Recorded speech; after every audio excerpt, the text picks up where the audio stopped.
परिवार नियोजन पर एक कविता प्रस्तुत बा। एक ध्यान से सुनल जाओ। दादा हो हम जनली नाही ऐसन नौ बताई, आ घर के राशन चटल जात बा केतनो करी कमाई। मुँह भैल टूटहा बोतल श्याम ओम सब झूल गए, लैका भैले एके दर्जन हमरो कूदल सब भूल गए। सोचनी ढेर लैका नहीं तक केहू नहीं आँख दिखाई, दादा हो हम जनली नाही ऐसन नौ बताई, दादा हो हम जनली नाही ऐसन नौ बताई। किकुर गैल मेहररुओ अब उठल बैठल ना जाला, बिचौपुर में हेल जाई ऊ हमरा इहे बुझाला। का करी कहवा जाई अब कैसे होई दवाई, दादा हो हम जनली नाही ऐसन नौ बताई, दादा हो हम जनली नाही ऐसन नौ बताई। लैका कितना हट्ठा कट्ठा बाणे। पेट बैल नदकोला ऐसन लागल धूरा माटी, टंगरी देखा बकुला के अट्टी टीरी के छाती। देख दशा लैकन के सोची बाप ना है कसाई, दादा हो हम जनली नाही ऐसन नौ बताई, दादा हो हम जनली नाही ऐसन नौ बताई। लैकन के काम कैसन कैसन बा।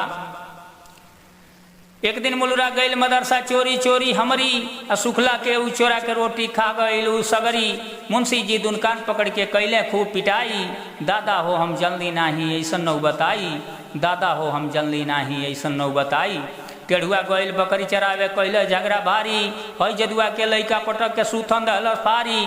फाट गैल मर्दानी हमरो कैसे करी लड़ाई, दादा हो हम जनली नाही ऐसन नौ बताई, दादा हो हम जनली नाही ऐसन नौ बताई। कपड़ा कैसन बा। एगो के बंडी फाटल एगो के जंघिया जामा, परसंगे आयल रहले छोटका लड़का के मामा। वो कहत रहले कि सरऊ तू कैला अधिकारी, दादा हो हम जनली नाही ऐसन नौ बताई, दादा हो हम जनली नाही ऐसन नौ बताई। अक्सर देखल गइल बा कि काम जब खराब हो जाला तो सबे समझावेला, लेकिन काम खराब भइले कि पहिले केहू समझावेला नाही। तो लड़का के मामा का कहतने, कम संतान सुखी किसान पर दहला ना ध्यान, रह गई तू निपट गंवारे अब हो ख परेशान।